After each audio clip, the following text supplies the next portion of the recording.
और चलिए इस वक्त बड़ी खबर आ रही है, आपको बता दें कि सब डिवीजन छात्रू इलाका नादीगाम इंदरवाल में आतिशज़दगी हुई है। रिहायशी मकान जलकर खाकिस्तार हुआ है। हौलनाक वारदात में एक शख्स जख्मी बताया जाता है। अमलाक राख के ढेर में तब्दील हुई है। फायर ब्रिगेड सर्विस की अदम दस्तयाबी से काफी ज्यादा नुकसान हुआ है।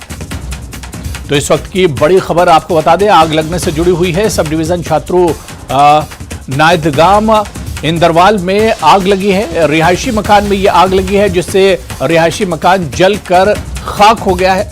होलनाक वारदात में एक शख्स जख्मी हुआ है और इसके अलावा घर का जो सामान था वो राख के ढेर में तब्दील हो गया है, क्योंकि फायर ब्रिगेड का जो अमला था वो वक्त पर नहीं पहुंचा, जिसकी वजह से नुकसान ज्यादा हुआ है। अगर वक्त पर फायर ब्रिगेड का अमला पहुंच जाता तो शायद इतना ज्यादा नुकसान नहीं होता, लेकिन इसमें एक शख्स के जख्मी होने की खबर आ रही है और इसके अलावा घर का पूरा सामान जलकर राख हो गया है।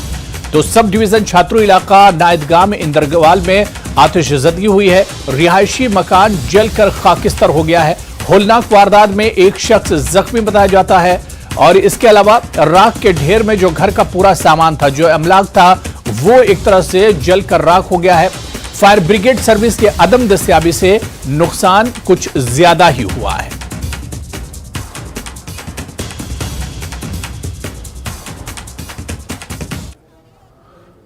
तो चलिए इस बुलेटिन में भी फिलहाल इतना ही। आदाब।